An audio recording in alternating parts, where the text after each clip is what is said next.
Thank you for hanging in there to the last session of the first day. How is it so far? Good? Good, awesome. My name is Scott. I'm going to be leading our session today in custom modules, how we do it in Drupal 8. And I will note up front that this is kind of code heavy with some example code. So here on the title slide we have a URL of a GitHub repo that you can clone down, get all the example code that I'll be showing you today.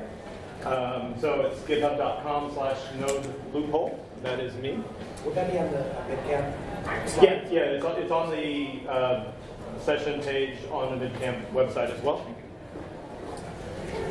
So as I said, my name is Scott. I am the Director of Development at Duo Consulting, which is a development firm here in Chicago. We are hiring, FYI.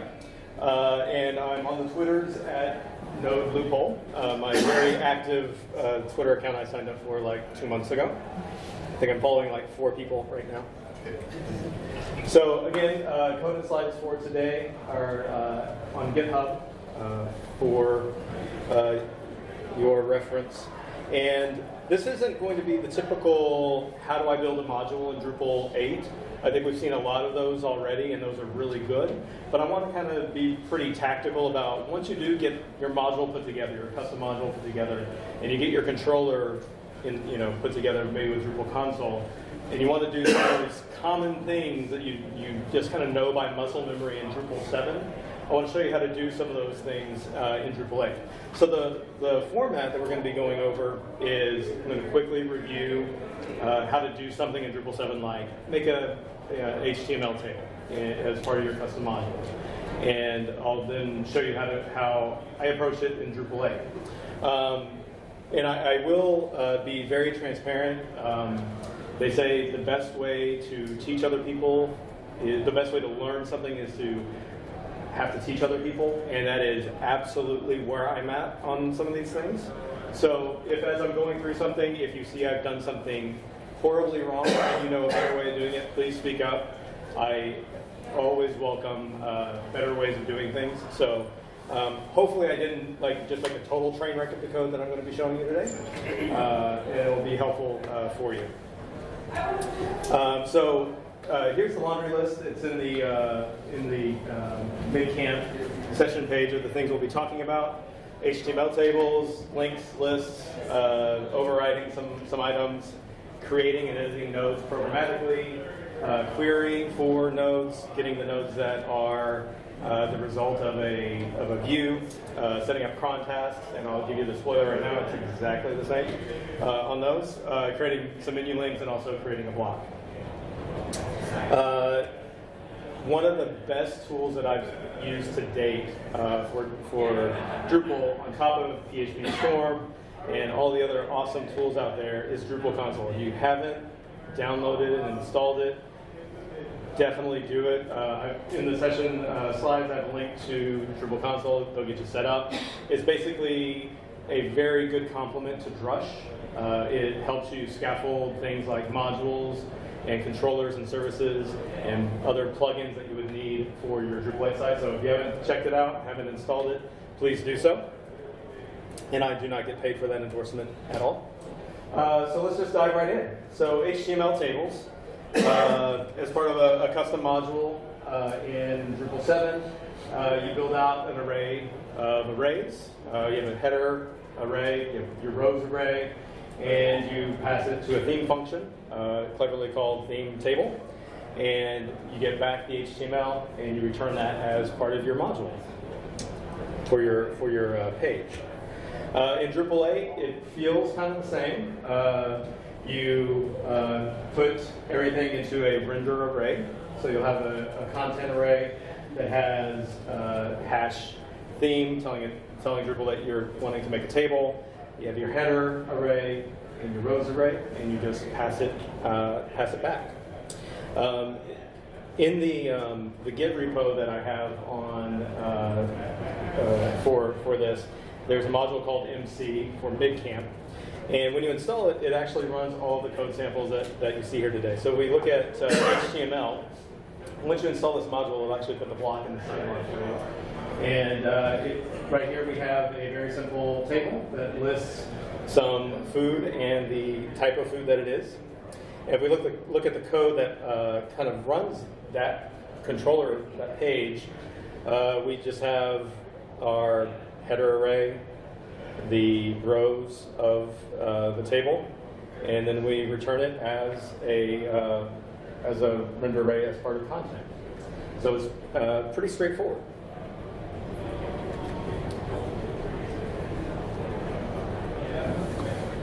Some more information on tables. There's some awesome, more advanced examples in the examples module. And there's also a link to the table API documentation on D.O. Next we have lists. So these are ordered lists, unordered lists. And Drupal 7, we have another theme function that we call theme item list. And again, we're passing an array of the items for that list. And we give it a title and the items, and it returns the HTML markup for that list. In Drupal 8, again, feels very similar. We have an array of the items for the list, and then we have the render array that we create. We're having some technical problems with the projectors today. They decided to turn off momentarily. We have a render array where we tell it that we're wanting to make an item list. We give it the items for the list, a title. By default, if you don't specify a list type, it's going to make an unordered list for you. But here I'm making it an ordered list, so I'm passing it OL. And then if you wanted to add things like classes or other attributes to the list, you just pass an attributes array and you tell it the class names that you want to apply. And to see that in action, we'll go to the Drupal site, and we have some lists here. So that code block that we saw on the last slide, that is the first list that you see here on the screen. And then to make something a little more advanced, like a nested list, all we do is we actually pass an array to that item in the item list, array that we're making, and it will create the nested items for us. So let me show you that really quick.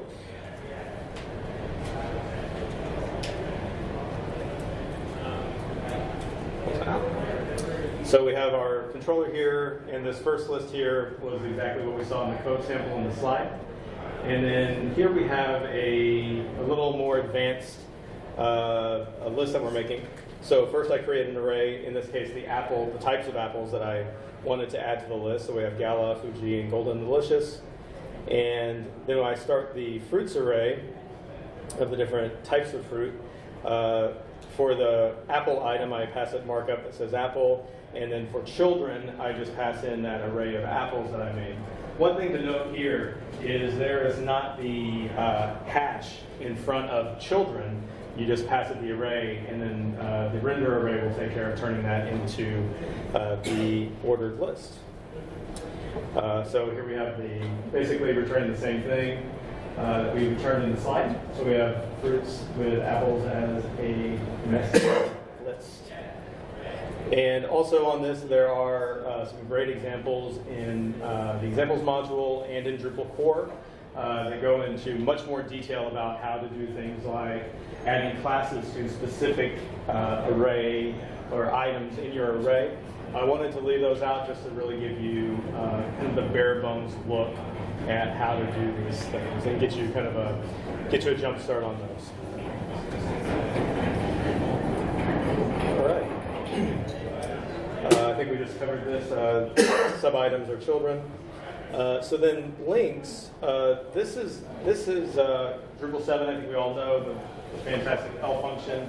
Give it a title, pass it a URL string.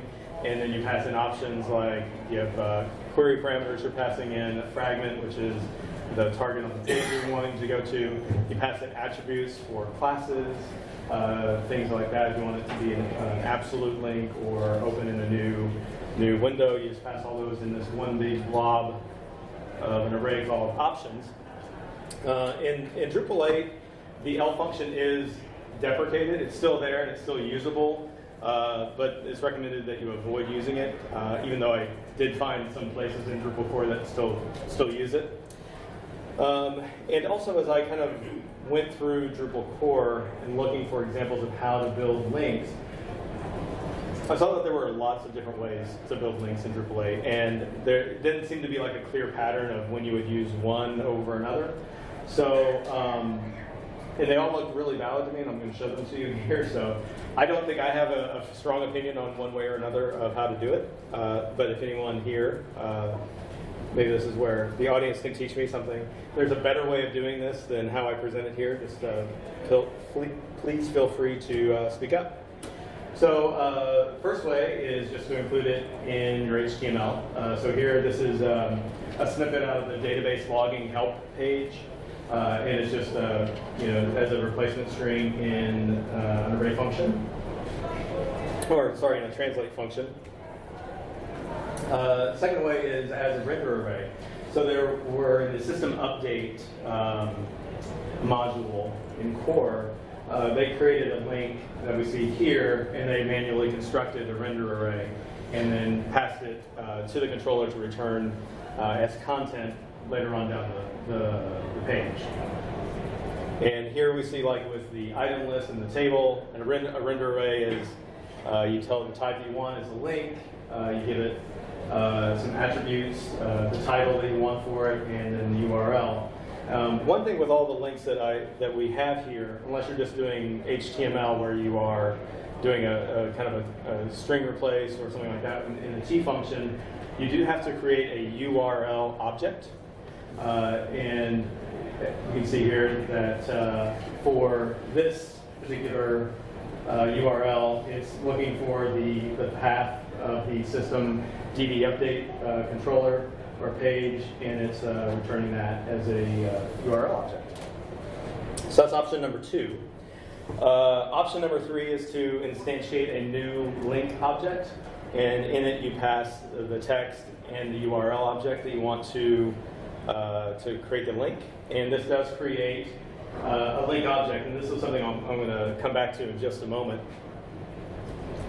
Way number 4 is to just directly call the link class and do a create from route. And in the create from route, what you do is you pass the text that you want to show as the title for the link. You give it a route name, so for example, if you want to give it the front page, you would do the angle brackets front. Any route parameters, if you wanted to pass the query parameters, anything like that to that URL that you're creating, and then any options such as the classes and that sort of thing. And this also creates a link object. Way number 5 that I found was to use another call to the link class and using from text and URL. So you pass the text of the link that you want to create, and then you create a URL object and pass it in as well. And this also creates a link object. So what you do with this link object is you really have a couple of different options what you can do once you have that. And let's say it's under a variable named link, very cleverly. You have a couple of options. You can apply a method to it called toRenderable, and that will return that render array that we saw as example number 2 a few slides ago. And then you can do additional things. So you can add additional classes. You can make whatever modifications you wanted to that render array before you returned it. And then the other option that you have once you have that link object is to call the method toString, and that will actually return an A tag with everything that you passed into that link object returned as part of the HTML. So to see that in action, we'll hop over to the code, and I have a controller called link controller in the code, and it basically steps through all of the examples that we showed. So I don't know that I want to just go through everything here for you, but I guess this would be a good time just to take a pause and see if you have any questions about links, since there are so many different options, or if you have any insight into when one would be preferred, one method of creating a link would be preferred over another. So I actually ran into the same problems you're running into when we were trying to do it at our place. Mm-hmm. And I found that if you do it from user input, there's another method called from user input. And I had to do some special parsing to say, check if it's a valid URI, and if it is, use from URI.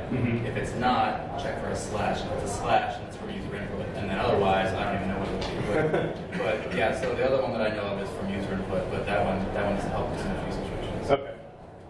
Yeah, I think if I were to make some kind of recommendation on this is look at the complexity of the link that you're creating. Obviously, if you're creating it and you need to grab it from a route that Drupal knows, but you don't know what the path to that route is, then use the from route. If you're using from user input, maybe what you recommended.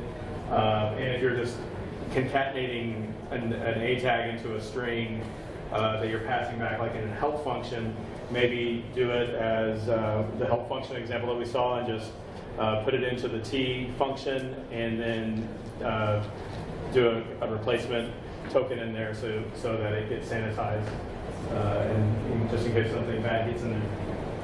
So that's what I found is in my research on links. I thought it was going to be as awesome and easy as an L function, but it's not. All right. So moving on, overriding page titles and routes. So in Drupal 7,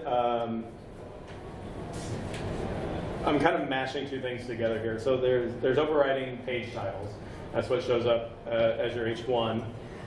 And then there's also local tasks. So on some pages in Drupal 7, you have tabs, which you have items that appear as tabs, which are as Drupal calls it, local tasks, or other options you have on the particular page that you're on. In Drupal 7, hook menu alter kind of is a one-stop shop for making those changes. So it's where you would change anything you wanted to about a menu item. So you could change the title, any access arguments, anything like that. And that worked for the page as a whole, as well as any local tasks that you had. In Drupal 8, we have the awesome new concept for Drupal 8 called routes. And so what I'm going to show is how to modify a route that was created by another module. So some people may be asking, like, what is a route? So, and this is from D.O, the documentation on routing. A route is a path which is defined for Drupal to return some sort of content.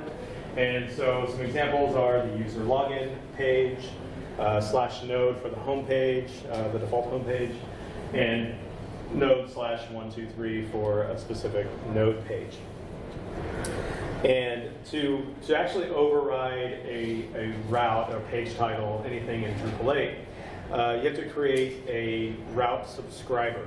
And in Drupal 8, there is the concept of events.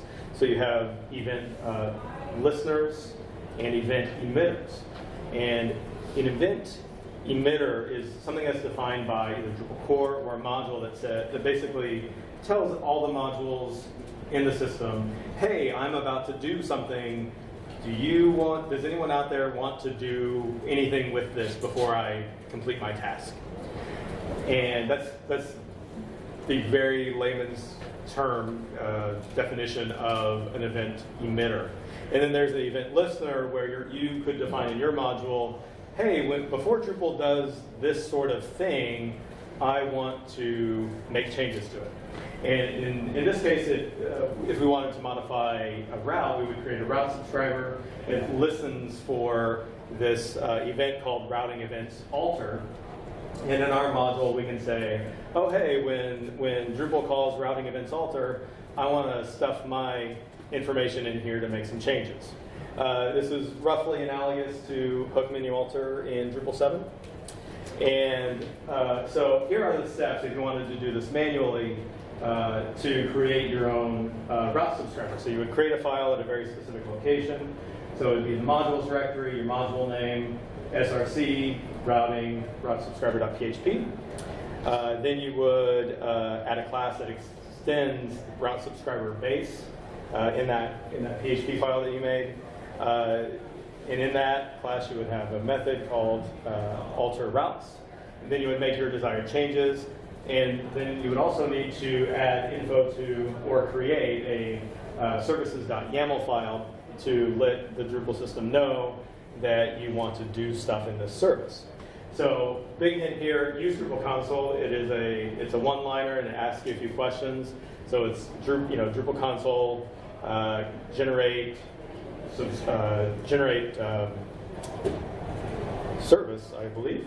And it'll ask you what type of service you want to do, a route subscriber, and it'll step you through what you want to call it and that, all of that. So definitely use Drupal Console. And this is a little tricky to see. This is the code of the route subscriber that we created. And so here what we're doing is we've got all the awesome stuff that Drupal Console put in for me. And here in alter routes, I'm doing two different things. In my example, one is I'm getting the path to that user login page.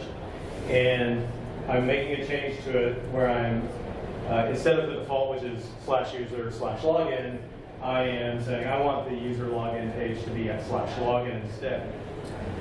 So you could potentially take away some of those Drupalisms of where users log in or where users register. And you can very easily set your own paths for those.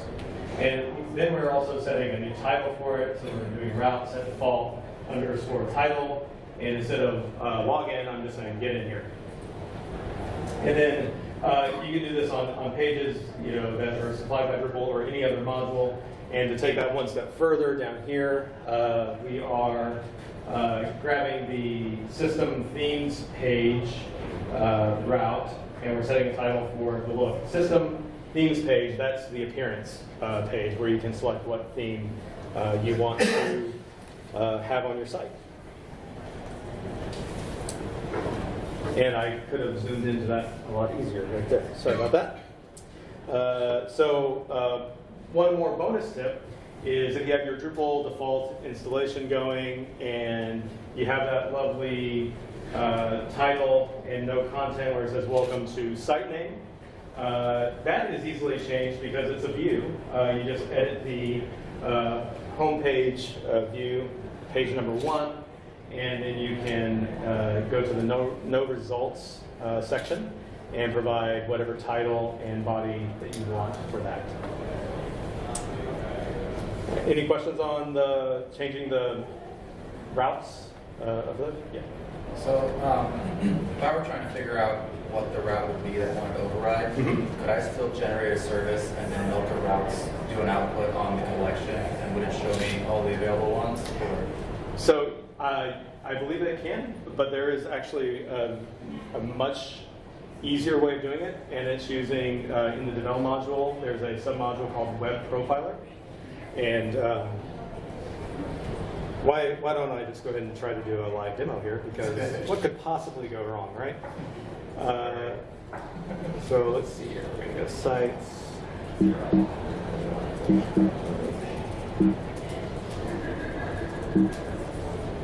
And I'm sorry that this is, okay, we'll try to make it a little bigger here. So this is the site that I'm running for this demo here. Let's see.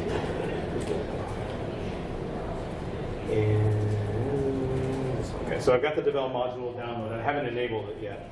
So I'm just going to enable develop and web profiler.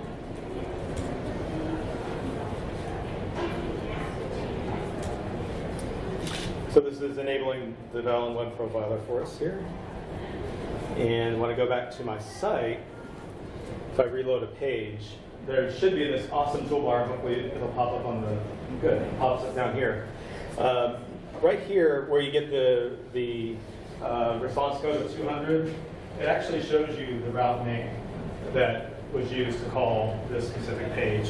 So if we go to something like appearance, where I change the page title to the look, if I hover over that response code, I can easily see that it's system.themes_page that is the route. So you can do that on any page across the system to find out where things are happening there.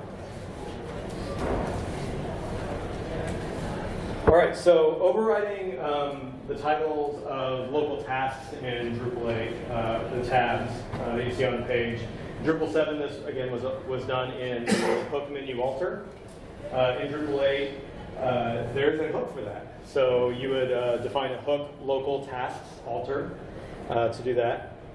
And its array is passed by reference. And all you would do, let's see if I can zoom in here. It's zoomed in wrong. Okay. Well, zooming in isn't working too well. But basically, in that function, you have your local tasks array. Put in the route, so we can grab that from Web Profiler as well.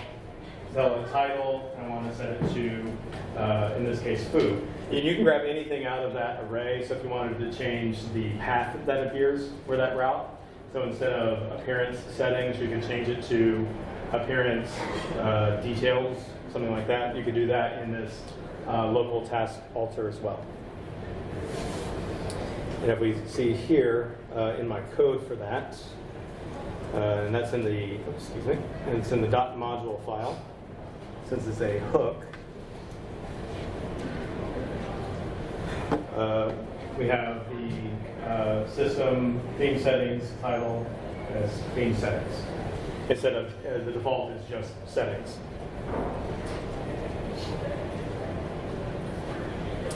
Okay, so now for the fun part.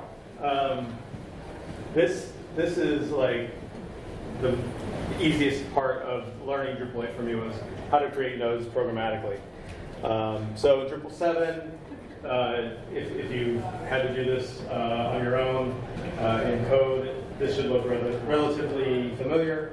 You create a new class, and you add some items to it, like the type, node type that it is, status, a UID. You give it a title, you give it some body text, then you pass that object you created to node prepare object, and Drupal would sprinkle some magic sprinkles on it and make it all ready to be saved.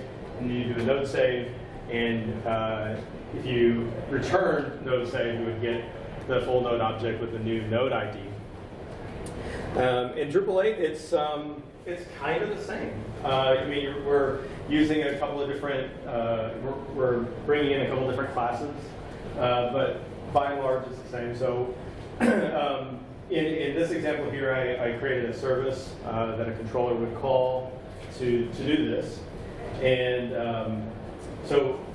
just as a quick aside for anyone that's a super beginner, you use a service in Drupal when you want to build code that can be used by your module and other modules, and it's not just a one-off piece of code. So you would take that functionality, that code, put it into a service, and then any controller you create in any of your modules or other contributors to Drupal, they could hook into that service and grab that service and use that code.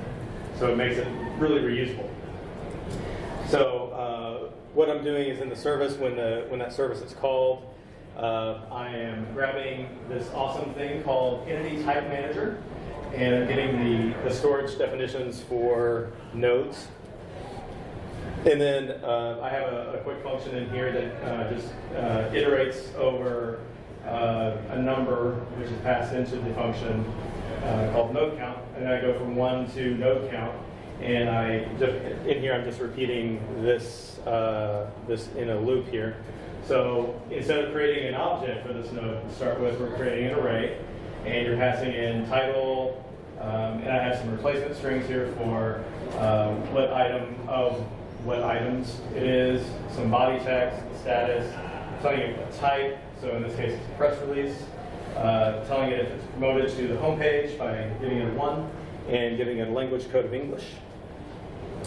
And I'm grabbing that node storage information that I did in the construct function in this class, and I'm creating that node from that array of node fields, and then I'm doing a save. So this is analogous to node prepare object, and then this is analogous to node save.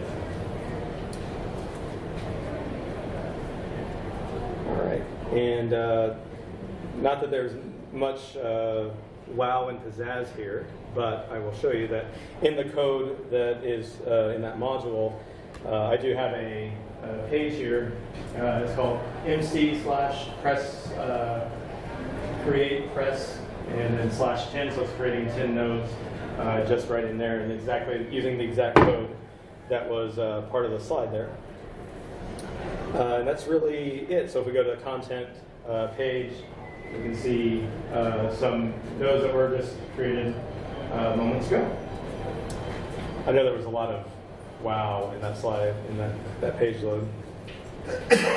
So next we have editing nodes. Drupal 7, you did a node load to grab the node. Then you made whatever changes you wanted to your node, and then you called node save again. Drupal 8 is pretty much the same, I would say. So right here, I'm just calling this statically node load, passing a node ID. Instead of just addressing those elements in the node I want to change directly, we have a method called set. So we're doing node set, passing in the field name and the value we want to set for that field, and then doing a node save. And as an example, in my code here, there's a controller called update count controller. And what we're doing, those press releases that I just made, those awesome press releases I just made, we're doing this with the slide showed here. So we're loading the node. I'm getting the value of a counter field that's part of that node. The default is 0. So it's grabbing it, grabbing the value here, and it's also getting the title of the node. And then down here around, I'm not sure what line number that is, around line 54 here.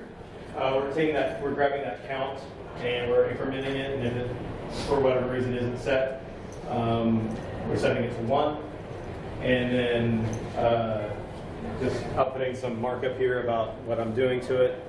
And then I'm setting the value of that field, and then saving the node, and then returning those render arrays as the content for the page. So that code that you just saw there, if I wanted to edit, let's say node ID number 1, I have a link to do that. So basically, it's grabbing the node with the title press release 1 to 10. The current counter is 5, incrementing it, adding 1 more to it to 6, and then I'm saving it. And that kind of comes into play here in just a moment after we edit the node. Any questions on creating or editing nodes?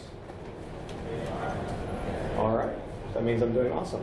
All right, so querying for nodes. In Drupal 7, the most Drupal-y way you could do it, I know there are like a lot of ways you could do it in Drupal 7, but the most Drupal-y, and that's technical term, the most Drupal-y way you could do it is using entity field query. So you do new entity field query, pass it the conditions of I want to get my nodes of like articles or press releases that are published. And for this particular one, if the state value is set to Illinois, grab those. And then here we're passing in the account data just to make sure that we can get everything. And then we're executing the query, and it returns an array of the node IDs that match that query. Drupal 8, it's pretty similar. So instead of entity field query, we're going to do entity query, and we're querying for nodes, type of press release, where that counter field that I was incrementing just a moment ago is greater than 3, and that are published, and then we execute that query. So to see that in action, let's see here. Query nodes. So here we have that code that we just saw on the slide at the top of the screen here. And then all I'm doing is I'm getting the node IDs in an array. I'm doing a little extra here. I'm loading those nodes, and then I'm looping through them, getting the node ID value, and then just spitting out the node ID and the value of the node ID and the title of that. So on our example site here, when we have the query for nodes, this is giving me a list of all the nodes where the counter value is greater than 3, so we have node press release 1, 2, and 10 as an example here. And in case you haven't figured it out, I'm not giving you like plausible reasons why you would be doing these things in a controller. I'm just giving you the code, and you can take it and apply logic to why you would be doing it this way in a controller. So it's just the code sample is really all I'm wanting to give you here today. All right. All right, cron tasks. I kind of gave you the spoiler on that already. It's pretty much identical. You have your hook cron, and you do stuff, and that's all you do. So I don't know what else there is to say about that. In my code here, one thing I'm doing is I'm calling Drupal the logger function that's equivalent to watchdog, and I'm just logging that cron ran from my module here. So that's all that code right there is doing. Okay, how are we doing so far? Doing all right? I feel like I'm flying through these slides here, and I pretty much am. Okay, but you guys are keeping up with me here? All right, awesome. All right, so getting the nodes from a view result. So let's say that we have a view and we want to get the node IDs that match the result of view. We don't necessarily want to throw the view up on the page or use views to display the result. We just want to programmatically get those things. So in Drupal 7, we use get view, load the view name, we execute it, passing in the display of that view that we want to use, and we have an array inside of the view object called result, and within that we can iterate through it and get the node IDs for the results of that node or of that view. Drupal 8, it feels kind of similar, which is great. So we're calling views get view, passing in the view name, and then we're executing it, and we're passing into the execute method the name of the display that we want to use. And we have an array of the items that are the result of that view, and it's in view result just like it is in Drupal 7. And here I'm just iterating through those, adding them to an array, and then spitting them out as an item list. So this can be very helpful if you want to do some things programmatically with a view and not actually throw the result of a view up on the page for the user. All right, creating menu links. Drupal 7, we have the hook menu that we would use, create an array, give it a title, a page callback, any access arguments that we wanted, and if we wanted to put it in a specific menu, we would pass in an array key called menu name, and we would tell Drupal the name of the menu, the machine name, or excuse me, the name of the menu that we wanted to put it in, and then we would return that. Drupal 8, this is handled in a YAML file. So you would create a module.links.menu.yaml file, and you would give it a name, the title, and then the name of the route that you wanted to display. Here I'm grabbing that latest press releases view that I used in the previous example, and I'm telling it to put that in the main menu. And on my demo site, you can see we have a menu item called latest press, and this is that view that we grabbed the result for in the last example. Here it is displayed as a page.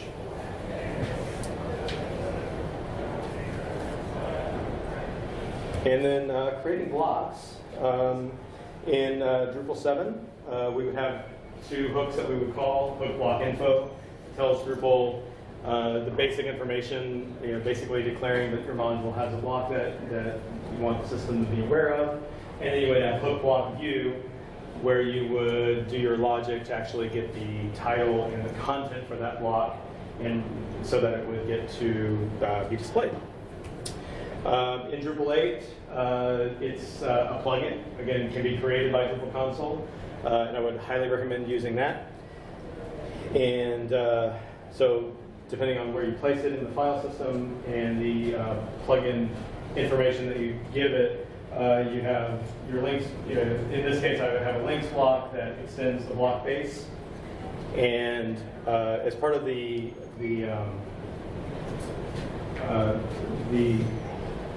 annotation for this function, I'm giving it an ID, which is links underscore block, and then I'm giving it a label for the link or for the block configuration page, and I'm calling it cleverly links block. And then inside of that function, I'm just generating an item list, since I just love item lists today apparently, and I'm giving it, putting that into a render array and returning that, and that is generating an item list as the content for that block.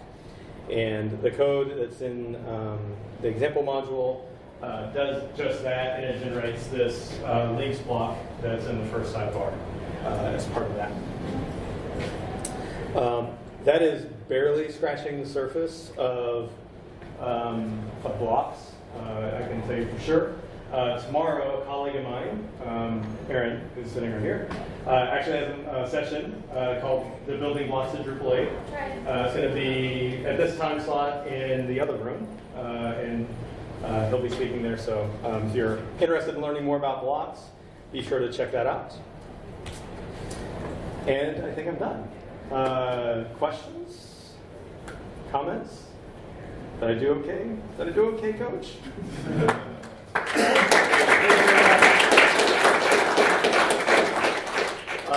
The obligatory reminder that you've seen 4 other times today, there's a sprint on Sunday. It is across the street from this building, and no matter what skill level you are, there are mentor sprints and there are kind of free-form sprints, so you can help out contributing to Drupal in whatever form and fashion that you're equipped to do that. And then also, if you have any feedback for me, you can do it directly to me at NodeLoophole on Twitter. And then also you can provide feedback for the session at MidCamp at this link. So thank you all very much. I got you out of here a little early, so hopefully you're going to miss a little bit of traffic if you're not staying for the closing comments or anything. And board games. And board games tonight, yes.